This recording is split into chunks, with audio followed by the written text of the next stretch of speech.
एक गांव में रोहित और सूरज दो जिगरी दोस्त रहा करते थे। गांव में उनके लिए कोई अच्छा काम नहीं था, इसीलिए वो दोनों शहर जाकर काम करने का सोचा और अगले दिन काम की तलाश में निकल गए शहर की ओर। शहर गांव से बहुत दूर था। कई घंटों चलने के बाद दोनों दोस्त एक पेड़ के नीचे आराम करने के लिए बैठे। रोहित सूरज से कहने लगा कि शहर अभी 7 से 8 किलोमीटर दूर है, लेकिन सूरज ने कहा नहीं, शहर अभी 4-5 किलोमीटर दूर है। इसी बात पे दोनों में बहस होने लगी।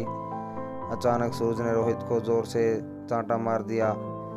रोहित शांत स्वभाव का था, इसीलिए उसने सूरज से कुछ नहीं कहा और एक लकड़ी लेकर जमीन पर लिखने लगा कि आज मेरे जिगरी दोस्त ने मुझे चांटा मारा है। फिर दोनों शहर की ओर चल दिए।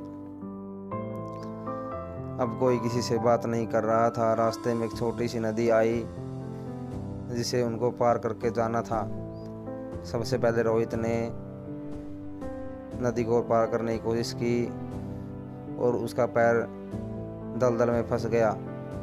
उसने सूरज से मदद मांगी। सूरज जल्दी से भाग के रोहित के पास आया, उसे दलदल से बाहर निकाला। फिर दोनों ने एक साथ नदी को पार किया। कुछ दूर जाने के बाद रोहित को एक दीवार नजर आई। उसने एक पत्थर ढूंढ के दीवार पर लिखने लगा कि आज मेरे जिगरी दोस्त ने मेरी जान बचाई। ये देखकर सूरज रोहित से कहने लगा, जब मैंने तुम्हें थप्पड़ मारा तो तुमने वहीं पर जमीन पर उस बात को लिख दिया, और अपनी जान बचाने की बात तो तुम नदी के किनारे भी लिख सकते थे, तो इतनी दूर इस दीवार पर क्यों लिखा। तब रोहित ने जवाब दिया कि किसी की बुरी बातें या बुरा करा कुछ भी अपने मन में जमा करके नहीं रखना चाहिए। इससे उस इंसान के प्रति हमारे मन में नफरत पैदा होती है। इसीलिए जब तुमने थप्पड़ मारा तो मैंने उसे ज़मीन पर लिख दिया, क्योंकि कुछ देर बाद हवा चलेगी तो लिखावट मिट जाएगी। लेकिन किसी की मदद को कभी भूलना नहीं चाहिए, उसे हमेशा याद रखना चाहिए।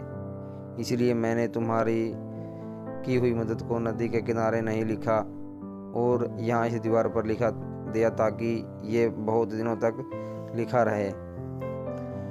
रोहित की जवाब सुनकर सूरज खुश हो गया और रोहित को गले लगा लिया। फिर दोनों दोस्त हंसते हंसते एक साथ शहर की ओर जाने लगे। दोस्तों, इस कहानी से हमें सीख मिलती है कि हमेशा दूसरों की अच्छाई को अपने दिल में जगह देनी चाहिए। इससे हमारे रिश्ते उस इंसान के साथ अच्छे रहते हैं। धन्यवाद दोस्तों। अगर आपको ये स्टोरी अच्छी लगी हो तो प्लीज़ चैनल को सब्सक्राइब करें और वीडियो को लाइक करें।